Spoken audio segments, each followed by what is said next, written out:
apakah ini perlu kita jawab, ataukah kita diamkan saja, atau kita jawabnya dengan tindakan untuk konkret menjawab substansi persoalan yang dikritikkan kepada kita. Artinya bisa saja kita menjawab secara lisan terhadap orang yang mengkritik, bisa saja kita lebih condong kepada kita jawab aja, menyelesaikan persoalan hasil introspeksi diri. KDRT-nya itu sangat Islami banget, Pak. Tapi bahwa dia partai terbuka deh, bukan partai Islam. Begitu juga kami terapannya di lapangan. Gitu. Kalau bicara prioritas, kita mengedepankan keadilan ya untuk masyarakat, dan kita juga menginginkan bahwa maslahah, kemudian Magasid, apalagi tadi? Magasid syariah. Ini kita justru memang untuk umat, ini yang kita utamakan. Kepentingan bangsa dan negara lah. Kalau udah bicara kepentingan bangsa dan negara, ini kan hanya persoalan istilahnya jadi yang orang bawa ke sini dengan istilah secara nasional Indonesianya.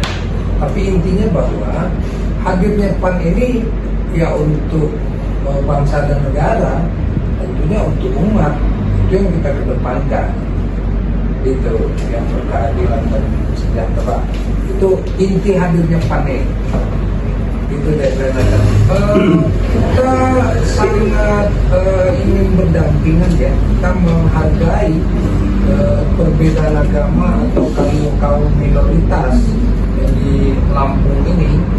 Bahkan kalau memang ada yang bersedia kaum minoritas itu masuk ke pengurus atau kader, kita sangat welcome untuk menerima mereka. Tapi mungkin dalam konteks ini ada penambahan dari Pak Ali Kamal sama Pak Martin. Ya, baik. Artinya kalau tadi dalam prinsip Mas Kosim tadi bahwa dikatakan bahwa partai Amanat Nasional itu merupakan partai reformasi. Dimana letaknya itu ada ke dalam perubahan akhlak. Ya, jadi akhlak keterkaitan dengan pengurus PAN itu sendiri. Jadi akhlak itu bukan berbicara kita kepada akhlak umat Islam saja, kepada pertanyaan yang terakhir tadi bahwa di Partai Amanat Nasional itu terbuka, dia bukan khusus untuk umat Islam, tetapi ke masyarakat, kulturalitas juga, agama-agama lain juga itu bisa masuk di dalam struktural kepengurusan PAN. Nah, jadi itu ya, jadi bisa dipahami akhlak dalam prinsipnya bukan kepada Islamnya, tetapi agama lain juga berbicara terkait tentang akhlak.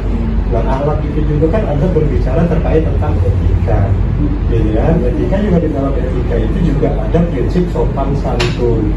Yaitu dalam bahasa Jawa ada juga ada.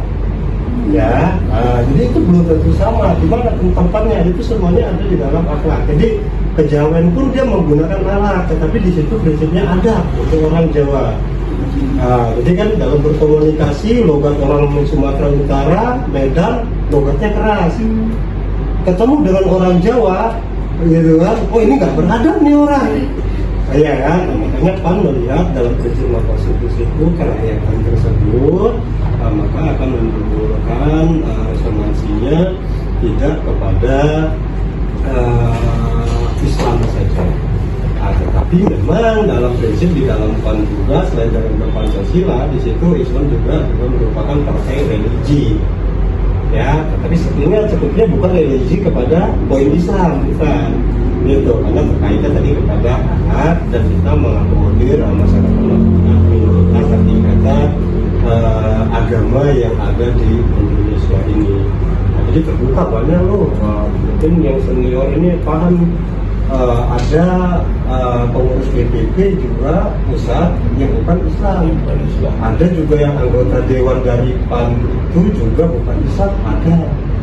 Gitu ya, jadi itu terkait tentang maksud dan sistem perakyatan yang dilakukan oleh PAN. Selanjutnya tidak juga menekan kepada membuka kepada agama minoritas yang ada di Indonesia ini bergabung ke PAN. Contohnya sekarang Papua nih, nanti Papua luar biasa PAN nanti di Papua tuh. Nah, padahal Islamnya minoritas kan di sana. Tapi bisa digali nanti di Papua, insya Allah PAN bisa mendapat kursi yang besar juga di Papua. Kalau melihat dari hasil rakernas kemarin, gitu ya, minat mereka. Ini tuh